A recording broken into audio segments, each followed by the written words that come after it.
Okay. Let's start. Right. Introduce yourself. Yes. Uh, Thank you, sir, to giving me opportunity to introduce myself.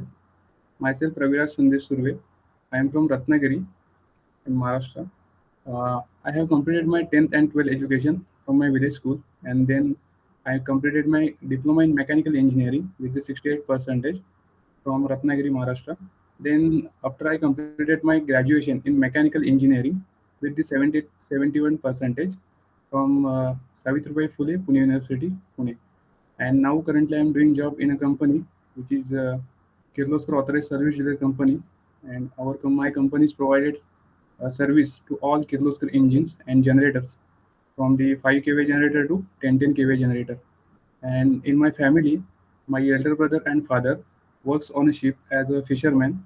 My younger brother pursuing in ITI, and my mother is a housewife. And about my hobbies, I like to play cricket and swimming. And about my weakness and strength, I really want about my weakness and strength. I never give up easily, but and about my weakness is I'm easily trusted on people. So sometimes people misuse me. That's it. Okay. From which college you completed your mechanical engineering? Parvati Bhai Genba Mose, Pune. Moses. Yes. Right. Okay. And diploma? Diploma Sahyadri Polytechnic Savadi, Ratnagiri. Okay. So you said you're working in Kirloskar, right? Yes, I am working in Kirloskar company. Okay. So what's your role in the company? What's your job description? What you Yes, exactly do over there? I am working as a service engineer. Mhm. First 2 months I work on workshop. Firstly, there is my basic training about engines and engine parts, and then promote me as a service engineer to do visit on site and troubleshoot the problems. So this is my job role. Okay. Um,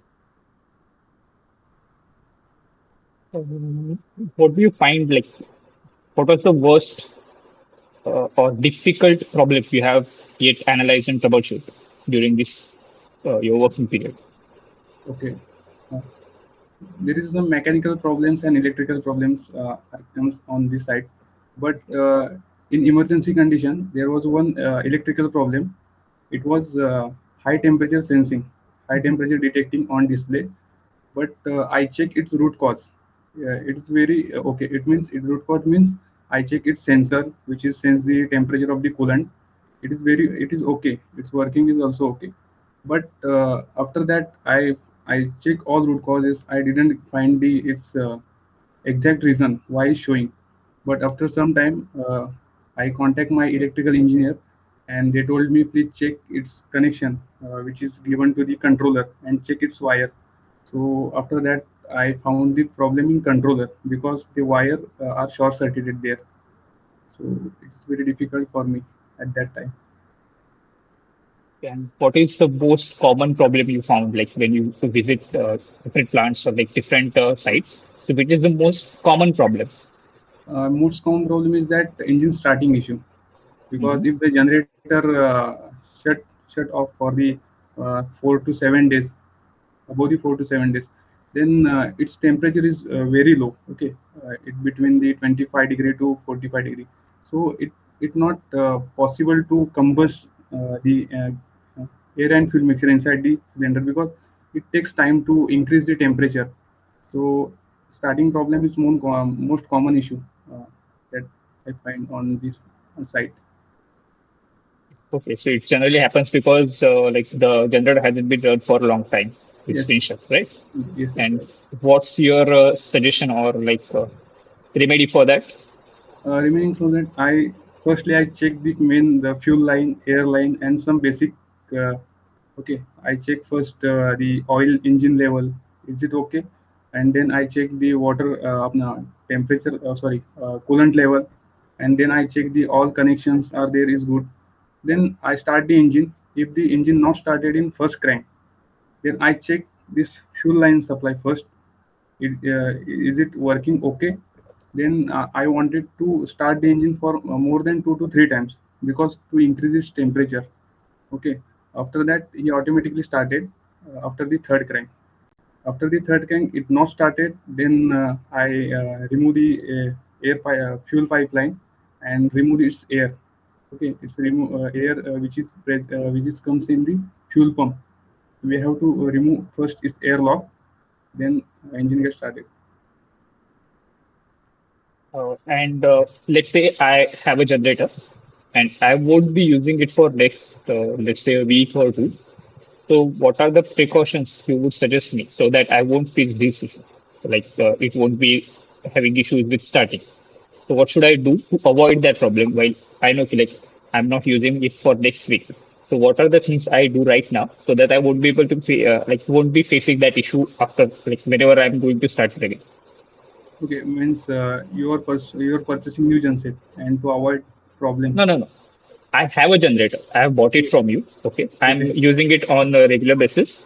But okay, let's say for next week, I won't be able to use it. I'm not using it. So it will be shut. okay, Okay. So what are the things I should do so that I won't face any major issues or like minimal problems while starting it after a week of like full? yes. If you shut the generator for a long time and Mhm. you are facing problem during the starting generator, then first you check your basics all, means your fuel level, your oil level, your coolant level. Is it okay? Then you start the generators. But generator not starting, your generator is cranking. Okay, generator engine, your sound, you can hear the sound when generator start cranking. And then the sound is okay, then it means there is some airlock issue in your engine because of the 4 to 5 days gap in between them. So you have to must be called to the service engineer because you don't have available there some it means like I want to visit on the site because I want to some instruments. I want to remove this filter and so activities I have to do there. So you can't do yourself. You have to must call service engineer first. No, no, no. What I'm saying is, let's say I'm shutting down my generator today. Okay. And I have to start it after a week. Okay. So what are things I should do today so that I won't be facing any problem after a week? Like, is Okay. there anything I can do right now so that I won't be like facing airlock issues or cranking issues? So sir, first thing is that you don't shut the generator for the long time. Just in a day, you start generator for the 1 minutes because its lubrication takes place inside the engine, and your lubrication will okay. Then you start the generator. It will not happen this problem again. Again, if you starting the generator after a week, then you should please check first all safeties like your wiring connection which is going to the outside or your load side. First you check this, and then you check before I said your basic parameters like oil, diesel level, Yeah. etc. Uh, so what are the other products by Kirloskar? Are you aware of anything? What are Yes, yes. being manufactured? Kirloskar other products like pneumatics products, hydraulics products, Mhm. and Kirloskar pumps, oil engine products. So these are the main popular products of the Kirloskar. I have another question about the engines. I'm assuming the generators are mostly run on diesel, right? Yes, yes. Yeah. So is there any alternative fuel like I can use in Mm, those engines? yes, it depend upon the engine. Okay, which types of you engine use. Hmm. Sometime if you have chota chili like 5 kVA generator, so there is some time use petrol engine. Okay, alternator is different part and engine is different part.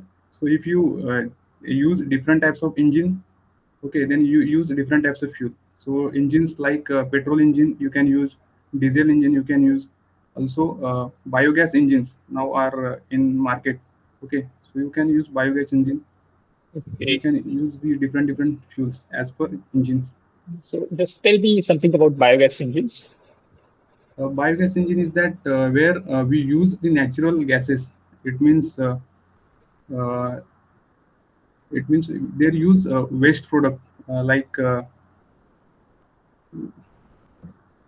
Actually, I don't know about that 100%, but yes, we can use Yeah, the just tell biogas. me whatever you know about it. Yes, Don't go in detail. It's fine. if you have a one poultry farm and other farmhouse, Mhm. then where you have a cows and like so you can use their waste as a gas, and Mhm. then this gas this is a separate this is a separate system where produce biogas there, and this biogas you can use in engine. Okay, so you can burn the biogas inside the engine. You can produce power, mechanical power, and you can rotate the alternator, Mhm. which is your starter. So basically, it's just like a dual fuel system we use in automobiles, like LPG, Yes, CNG, all that stuff, right? yes, yes, yes. Uh, okay. So what I would like to ask. Now let's just go to our basics. Okay. Okay. Uh, what was your favorite topic in engineering? I see engine. Okay, we discussed. I think we discussed enough about it. Let's go to anything else. No.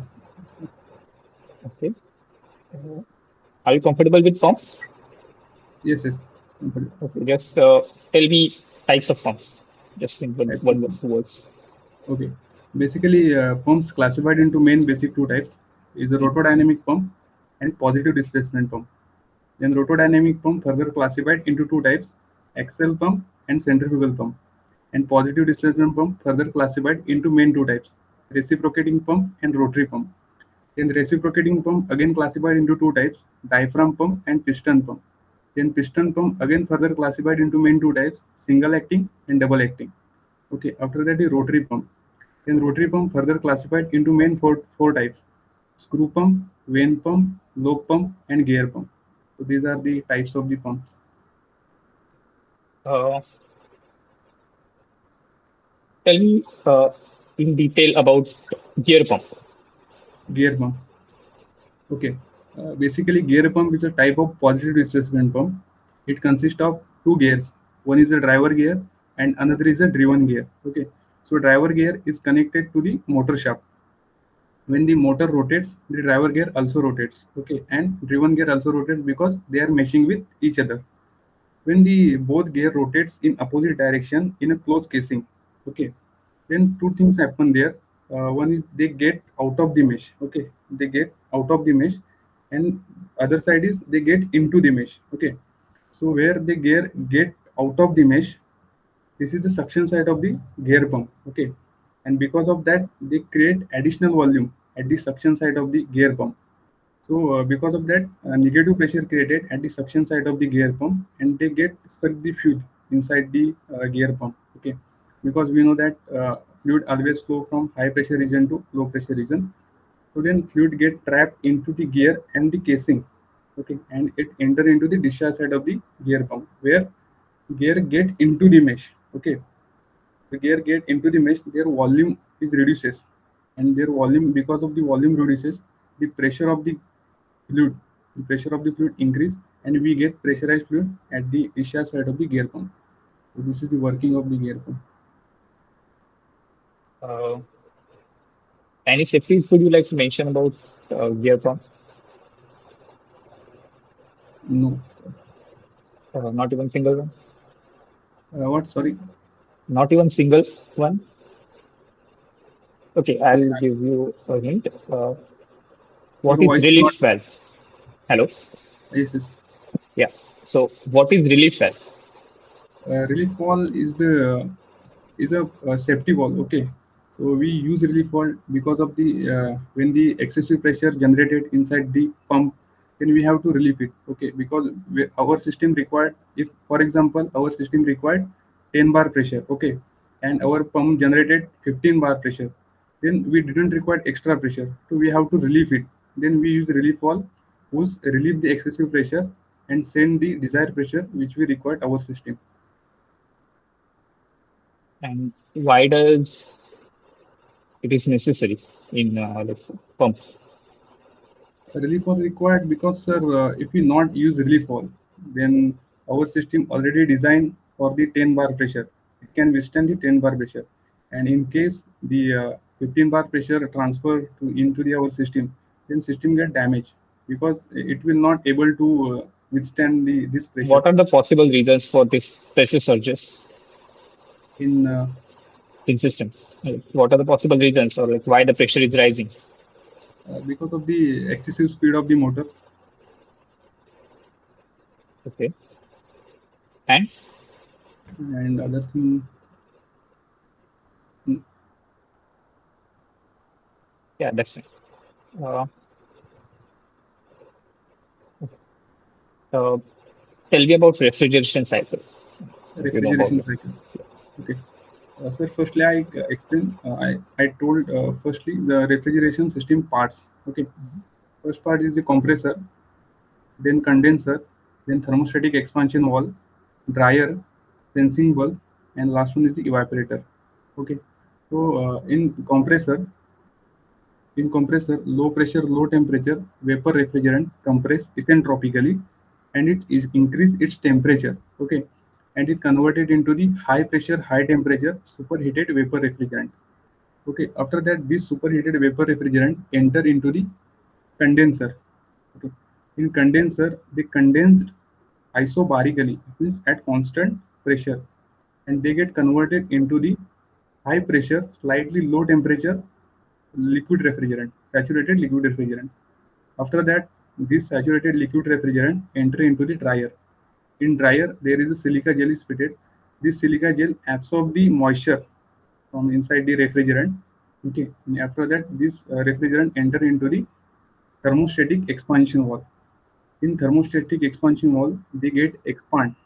Okay, because of the throttling process of the thermostatic expansion valve, suddenly decreasing area. So then after entering this refrigerant into the thermostatic expansion valve, they get expand and they get converted into the low pressure, low temperature liquid plus vapor refrigerant. Okay. Further that this vapor plus liquid refrigerant enter into the evaporator coil. After the evaporator coil, this refrigerant absorb the heat from the refrigerated area and producing their cooling effect, and further that they converted into the low pressure low temperature vapor refrigerant. After that again this low pressure low temperature vapor refrigerant enter into the compressor, and this cycle continuously run. So this is the working of the VCRS system.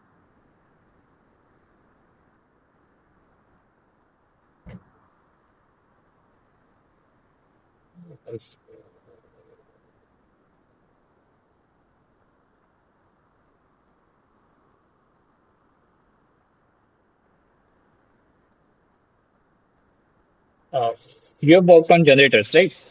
Yes, yes, Yeah. So just tell me what are the generator safeties and like what are the safeties that are provided on the generator set, basic generator setup. yes. I I told one by one. I tell one by one.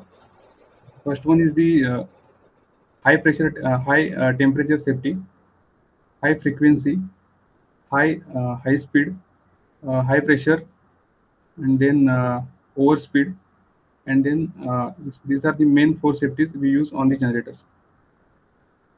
Other What safeties is are there, but they are electrical safeties like overcurrent, undercurrent, higher frequency, over voltage, under voltage. These are the electrical safeties.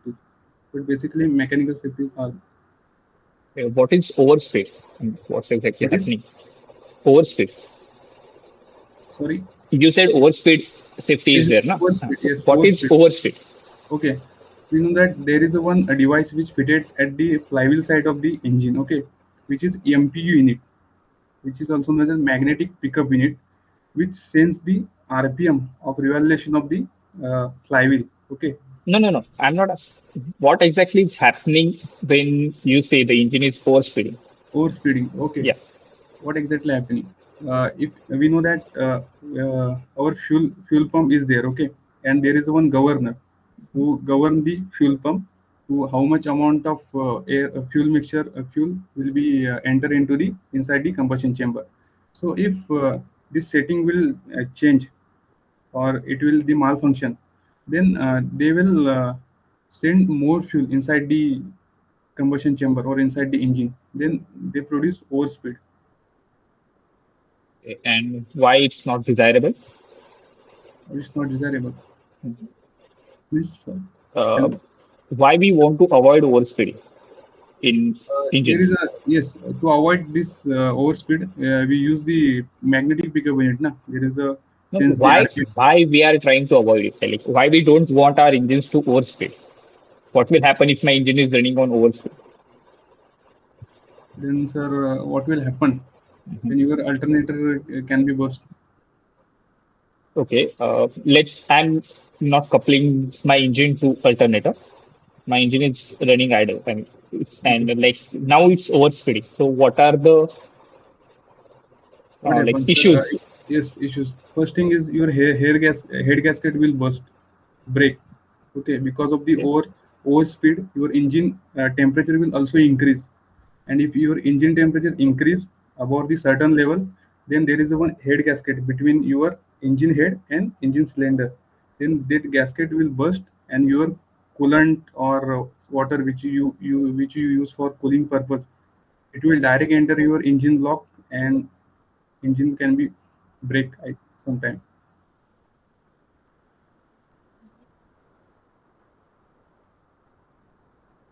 do you know knocking engine Yes, knock? Yeah, yes, yes. what is it? Tell me Knocking, something. yes, in petrol engine, a knocking takes place before the spark plug ignition. Okay, we know that petrol is very volatile.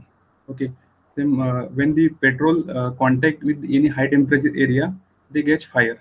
Okay, in petrol engine, knocking takes place before the producing the sparking. Okay, before the sparking timing, already fuel burn inside the engine and knocking takes place. But in diesel engine, knocking takes place after the fuel injection time. Okay, we know that in diesel engine fuel injection timing is before 10-degree TDC to after 15-degree TDC. Okay, so when piston start moves from bottom dead center to top dead center. Okay, and here is there is a fuel injection timing before the 10-degree TDC. Fuel injection start inject inside the cylinder. Okay, but combustion not take place. And after that, when piston start moving from top dead center to bottom dead center, fuel injection continuously inject the fuel inside the cylinder. Okay, but after some time, when it reaches in a certain region, they catch fire, and already there is a lot of fuel. Okay, so this is the knocking happening in diesel engine. Petrol.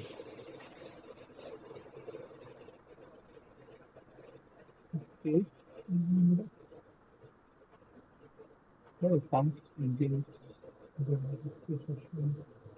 Yeah. Okay. One, two last questions, and we'll just call it okay. Hold on. Okay, okay. So, So your voice is not hello. clear. Yes, Can you hear me now? yes, yes. Let me just change the mic.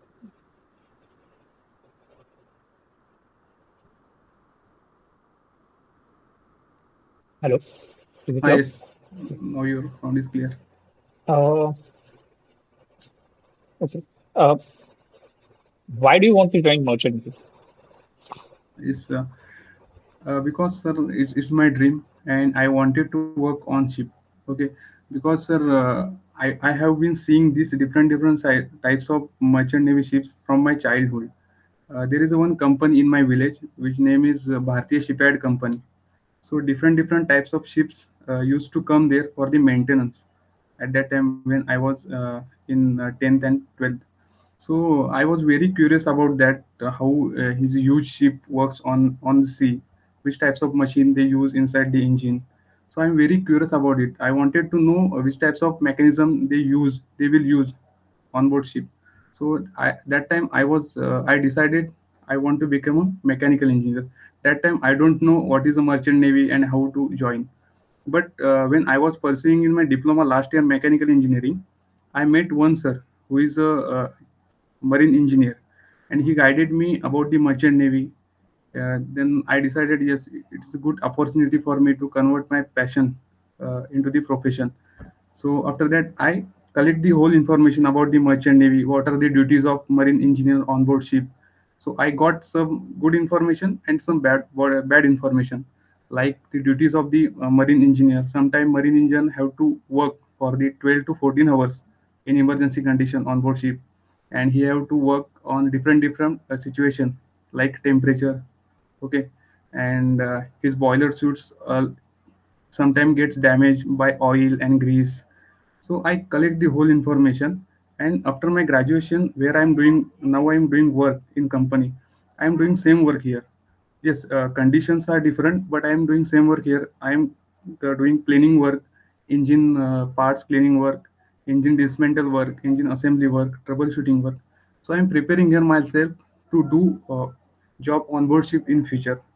So these are the reason I want to join merchant navy, sir. Uh, let's just, I'm just asking you a hypothetical question. Okay. Let's say marine engineer's job doesn't exist in the world. Okay. This is So which profession would you choose other than that? other than after I not get selected in merchant navy, then I will try in dry docks because sir, No, I no, wanted. this Yes, profession doesn't exist. Like, let's say AI has took over everything. The engines and everything is done by AI. We don't need marine engineers in the field anymore. okay. So you are not a marine engineer now. So which field you would pursue? What career would you like to pursue other than marine engineer? I would to like to work on where I currently working on industrial areas as a maintenance engineer. Okay, thank you, Raviraj. I think that's enough.